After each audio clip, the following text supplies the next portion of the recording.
There are three microstructural features for this initial sublecture that we want to examine before concluding our study of Proverbs 25, 1 through 12, with some observations concerning its message. The three types of microstructures which we can find here involve inclusio, repetition, and a complementary pair. In two instances, the sage employs inclusio to structure this introduction. The first occasion of inclusio spans both section 1 and 2. It begins by using the term saying twice. It's one of those double mentions. That occurs in verse 2, which is the first verse after that initial editorial comment of verse 1. This introductory sublecture's last quatrain, which is verses 11 and 12, similarly refers to saying or said, which traces to the same Hebrew root, davar, twice in its opening verse. So again, the opening verse of the quatrain spanning verses 2 and 3, and the opening verse of the quatrain spanning verses 11 and 12 each have this word saying or said twice. This inclusio then helps to establish the introductory sublecture's lower boundary at the quatrain of verses 11 and 12. In a second inclusio, the sage joins the first and last blocks within section 2. He refers to metallurgy and crafting of objects of jewelry in both verses of block 2a, that is verses 4 and 5. That topic also appears in both verses of the last instruction, block 2c, which is verses 11 and 12. So metallurgy in 4 and 5, metallurgy in 11 and 12, those form the first and last blocks of section 2. Consequently, the sages produced an inclusio surrounding section 2. Next, consider repetition.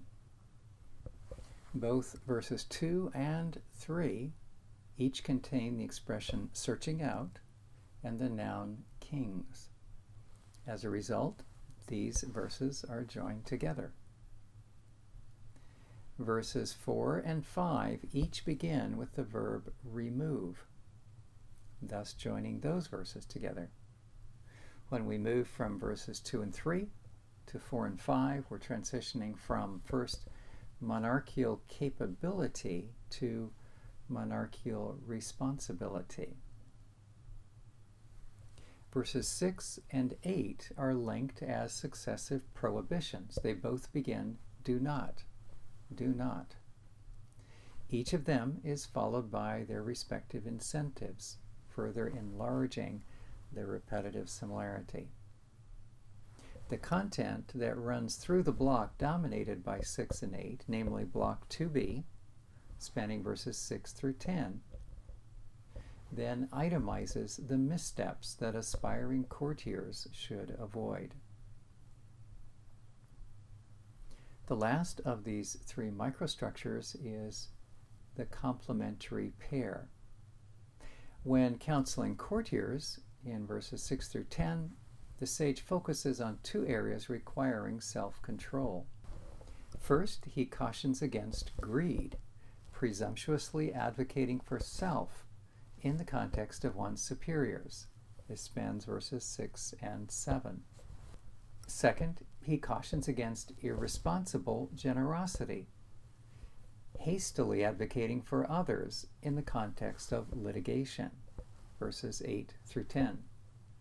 Taken together, greedily to advocate for self and generously to advocate for others form a complementary pair. As regards identifying these two topics within chapter 25, 6 through 10, it is their reappearance in the second sublecture when the sage stops to expand on hazards that are endemic to courtiers. It is in that second sublecture that we can see more clearly what was initiated in condensed form here in the introduction. In closing, let's turn our attention to the enduring messages that arise from the sage's teaching here in this first sublecture. Across Proverbs 10 through 24, the sage has been instructing youths concerning how to prepare for positions of leadership. Those teachings drew to a close with a tone reminiscent of a graduation commencement speaker. We're thinking here particularly of 22:17 through 24:34. In comparison, here in Proverbs 25 through 29, the sage offers what amounts to a graduate level course aimed at adult learners who have already entered the working world. Theirs is not the station of a common laborer. Instead, this audience belongs to royal circles, whether as king or as courtier. In either role, the hunger that the sage addresses across this master lecture remains the same: the quest to achieve magnificence.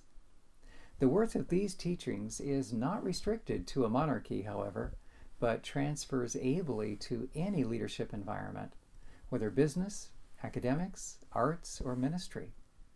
4 principal teachings unfold from this introductory sublecture. First, the true nature of magnificence. The first teaching defines the true nature of magnificence. Simply put, magnificence consists of the ability to uncover wisdom, cached by God at various points in the universe. We see that in 25:2. One must not be led astray by the glittering appeal of wealth, of prestige, or of power. Only wisdom is capable of delivering magnificence, since it alone enables one to live a life aligned with the divine, who himself remains the sole source of immeasurable splendor. The second teaching defines the principal responsibility for a leader who is interested in achieving magnificence. Simply expressed, he or she must use his authority to weed out conduct that is not moral. The resulting environment will be characterized by equity, and within that environment, what is moral will thrive. This in turn will rebound to benefit the leader, since that environment will foster a durable dynasty. This we see in verses 4 and 5. The third teaching involves the responsibilities of subordinate persons. If a leader should marshal his or her efforts to eradicate unethical conduct, what should subordinate persons pay attention to? Just as the advice to leaders was negative and exclusionary, the sage's advice to subordinates is negative as well, telling what they must not allow. Incidentally, a positive model for subordinate behavior will open the next sublecture in chapter 25, verse 13. Here, subordinates must be on guard against greed that chases after advancement. Presumptuous self-promotion may lead to embarrassing outcomes, the sage warns in verses 6 and 7. Subordinates must equally be on guard against ill-advised generosity that takes the form of hair-trigger litigation, allowing the news that someone claims to have been wronged to lead to rash advocacy on behalf of another. Where genuine offense has been suffered, the sage teaches that it should be settled methodically and directly between the principal parties. The fourth and final teaching arising from this introductory sublecture involves the critical role of reproof in the quest for attaining magnificence. Before advancing to expand the counsel to leaders, that is, kings, and to expand the counsel to subordinates, that is, courtiers, across the remainder of Proverbs 25 to 29, the sage concludes this introductory sublecture by stressing that any who are intent on attaining magnificence, whether as leader or as subordinate, must reckon with the indisputable value of reproof.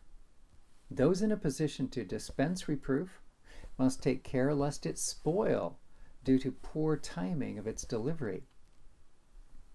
That's located in verse 11. And those who are in a position to benefit from reproof must take care not to bristle at its approach, but must wisely welcome and deeply embrace reproof, allowing it to purify and burnish them until the raw material of inner character fairly gleams with refined magnificence. With this, we conclude our study of Proverbs 25, verses 1 through 12.